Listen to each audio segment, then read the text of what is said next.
Good morning students.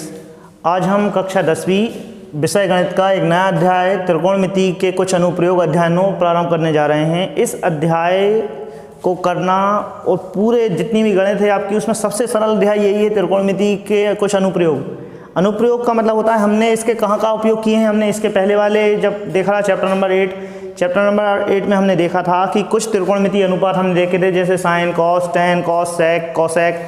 इसकी कुछ values दी गई थी, इसके कुछ मान दिए गए थे, जिसके आधार पर हमने कुछ क्वेश्चनों को सॉल्व किया था। अब रियल लाइफ में यदि हम उसको देखें कि इन चीज़ों का कहाँ पर हमारा उपयोग हो रहा है, तो उसका उपयोग के लिए हम देखते हैं कुछ त्रिकोणमिति अनुपात हैं जिसके द्वारा हम इनको देखते हैं। एक जैसे कि हम इसमें एक क्वेश्चन को लेकर चलें और क्वेश्चन में देखते हैं। अब मान के चलिए कोई छोटी सी चीज़ और समझ लीजिए इसी में। अब मान के चलिए कोई व्यक्ति नीचे खड़ा हुआ है और नीचे खड़े होकर वो किसी बिल्डिंग के ऊपर देख रहा है। एक कोई बिल्डिंग है जहाँ पर वो खड़े होकर इस बिल्डिंग के पॉइंट को देख रहा है। सपोज एक पॉइंट ए है, इसको देख रहा है।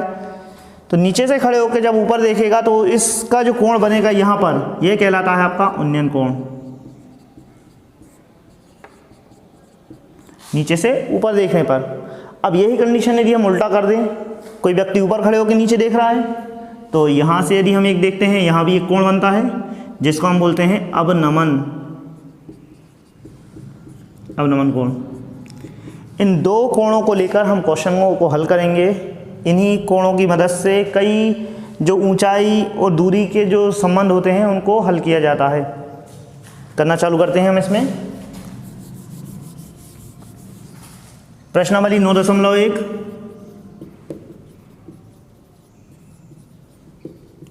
इसका पहला क्वेश्चन है। हम पहला क्वेश्चन पढ़ लेते हैं। यहाँ पर क्या लिखा हुआ है। इससे पहला क्वेश्चन दिया है आपका, सर्कस का एक कलाकार 20 मीटर लंबी रस्सी पर चढ़ रहा है, जो रस्सी अच्छी तरह से तनी हुई है। तो हमने देखा कोई एक सर्कस का कलाकार है, यहाँ हमारा हो गया बेस हो गया है। अब रस्सी है तो कहीं ना कहीं तो बंधी होगी वो ज़मीन पर, तो यहाँ एक रस्सी बंधी हुई है। तो सर्कस का कोई एक कलाकार 20 मीटर लंबी रस्सी पर चढ़ रहा है जो अच्छी तरह तनी हुई है। यह रस्सी, आधार जो बना हुआ है आपका, यह रस्सी भूमि से सीधे लगे खंभे के शिखर पर बंधी हुई है। अब भूमि पर कहीं पर एक खंभा लगा हुआ है। मान के चलें कि ए भी एक कोई खंभा है जिसकी ऊंचाई हमें h मान के चलें, अभी हमें दी नहीं है उन्होंने इसलिए। तो h कोई ऊंचाई का खंभा है जिस पर एक रस्सी बंधी हुई है जो अच्छी तरह से तनी हुई है। तो मान के चला एक रस्सी हमने ये बंधी हुई है, ये जहाँ से बंधी है उसको हमने C पॉइंट दे दिया। 20 मीटर हो गई ये रस्सी की लंबाई। तो 20 मीटर लंबी रस्सी किसी आधार के खंभे से बंधी हुई है और यह भूमि के साथ स्तर के साथ डोरी द्वारा बनाया गया कोण 30 अंश का है। तो खंभे की ऊंचाई ज्ञात कीजिए। अब यह डोरी जो है, भूमि और डोरी के बीच का कोण बन रहा है 30 अंश। तो आपको इस खंभे की ऊंचाई ज्ञात करना है। ये छोटा सा एक क्वेश्चन है हमारा, इसका हमने चित्र बना लिया। इस प्रकार के क्वेश्चन में यदि आपने क्वेश्चन को पढ़कर यदि चित्र बना लिया तो मान के चलिएगा आपका लगभग 70% क्वेश्चन सॉल्व हो जाता है चित्र बनाने पर ही।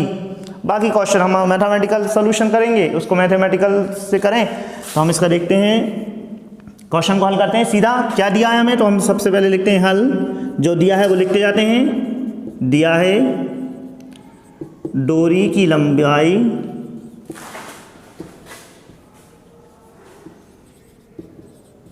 लंबाई हो गई इसकी AC बराबर हो गई हमारी 20 मीटर।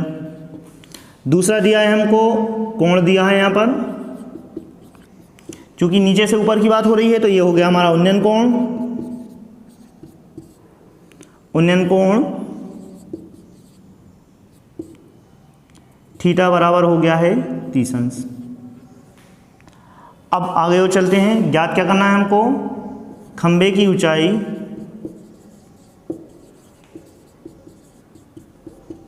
AB बराबर ज्ञात करना है।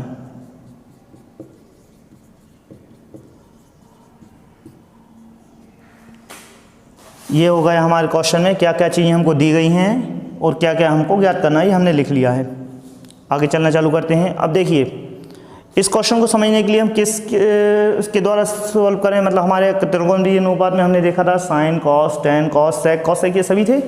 अब उन अनुपातों में से किस अनुपात का उपयोग करके हम इसको हल करें, तो इसको समझने के लिए आपको ये मालूम होना चाहिए भुजाओं के नाम जो हम जानते हैं। ये भुजा होती है हमारी कर्ण, ये होती है हमारी लंब और ये होती है आधार।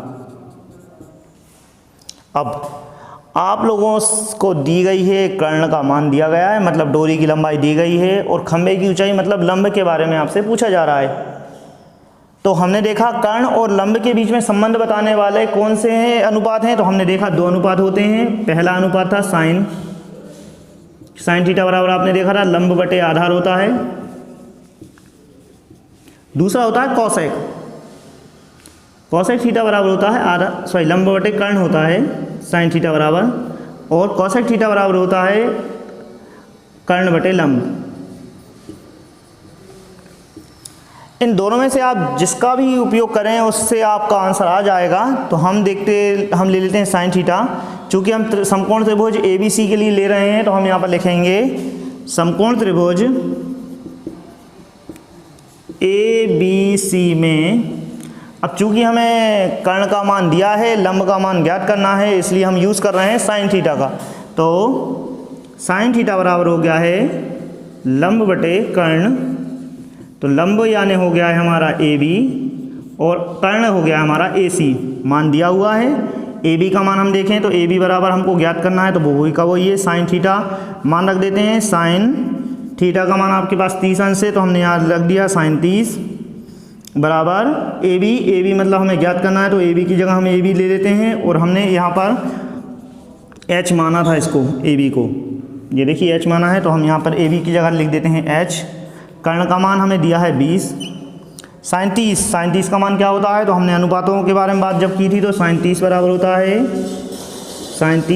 होता है 1/2। ये साइन 30 का मान होता है, साइन 30 अंश का मान हो गया 1/2। मान रख देते हैं, तो साइन 30 का मान रख दिया हमने 1/2 बराबर H/20।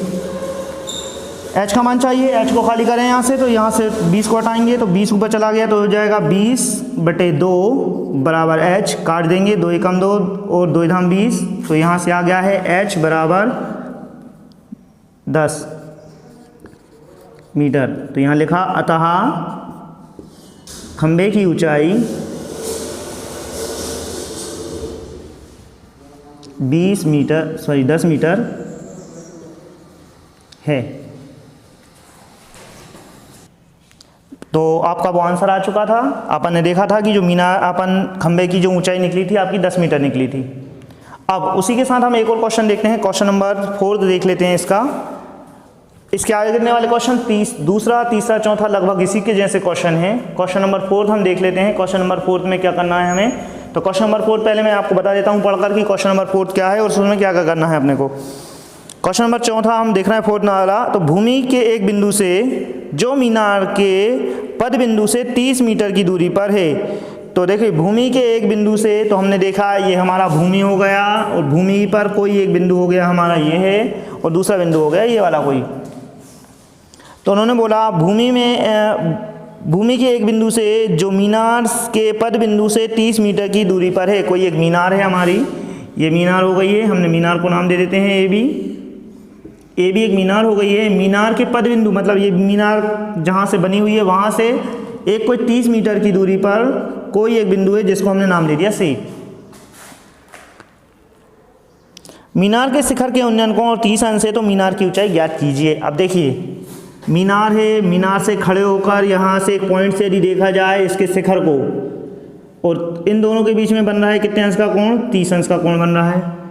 अब 30 अंश का कोण बन रहा है, तो हमने देखा कि भाई आपसे ये बोल दिया 30 अंश का कोण बना है, 30 मीटर यहाँ से दूरी हो गई है, तो इस मीनार की ऊंचाई H बराबर आप ज्ञात करके बताइए। पहला वाला क्वेश्चन जो देखा था वो यहाँ पर हमें डोरी की लंबाई दी गई थी और हमसे खंभे की ऊंचाई पूछ रहे थे। अब यहाँ पर चेंज हो गया है, नीचे आपको आधार का मान दिया है और आपसे लंब का मान पूछ रहे हैं। क्वेश्चन में हम क्या क्या दिया है हम उसको लिखना चालू करते हैं। तो हमने यहाँ हल लिखा, दिया है नंबर 1 पद बिंदु से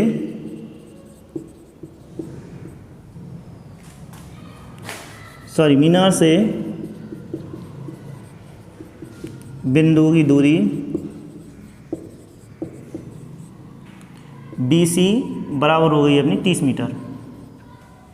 दूसरी चीज़ दी है आपको उन्नयन कोण थीटा बराबर हो गया है 30 अंश। क्या ज्ञात करना है? तो हमें ज्ञात करना है मीनार की ऊंचाई बराबर क्वेश्चन मार्क, या हमने उसको माना h माना।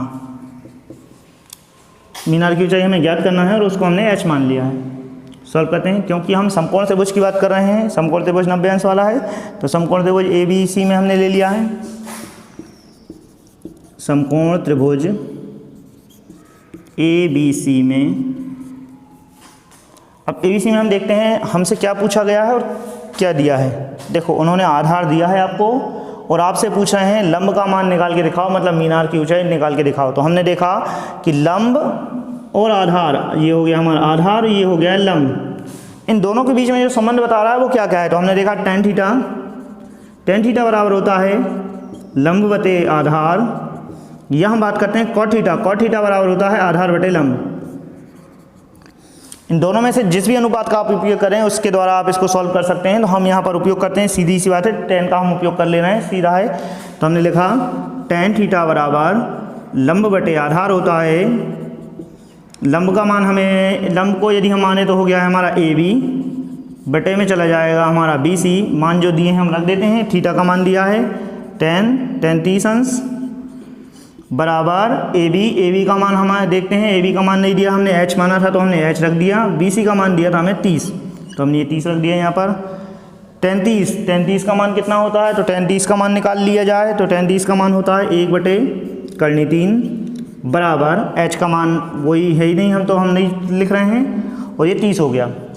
हमें h अकेले का मान निकालना है, यहाँ पर हमें 30 नहीं चाहिए, 30 का पक्षांतर किया तो हो जाएगा h बराबर 30 बटे करनी 3।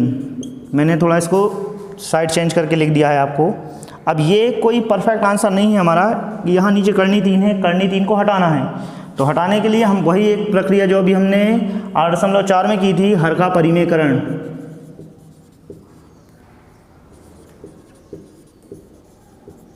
अब हर का परिमेयकरण का मतलब होता है नीचे जो संख्या है उसका ऊपर भी गुणा होगा, नीचे भी गुणा होगा। तो ये हो गया h बराबर 30 बटे करनी 3 गुणित करनी 3 बटे करनी 3।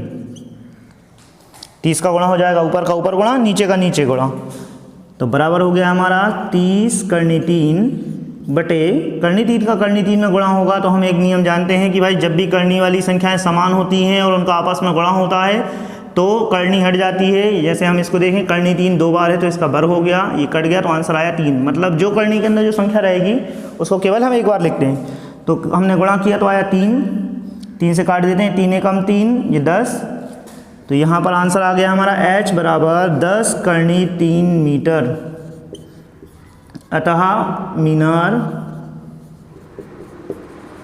की ऊंचाई 10 करनी 3 मीटर है। ये हमारा उत्तर हो गया है। अब आप चाहें तो करनी 3 का मान भी रख सकते हैं। करनी 3 का मान रखकर आप इसको, और जो डेसिमल अपना दशमलव अंक में है वो आ सकता है। आपको ये मालूम होना चाहिए करनी 3 का मान होता है 1.732। आप इसका मान रखें, 732 में 10 का गुणा करेंगे 1.732 में, तो और आंसर आ जाएगा। इसी प्रकार के और भी क्वेश्चन इसमें दिए हुए हैं, करने की कोशिश कीजिएगा। जो क्वेश्चन नहीं बनता है आप उससे पूछते जाएं, हम उसको आने वाली वीडियो में आपको उसका सलूशन जो है उसे बताते जाएंगे। Thank you.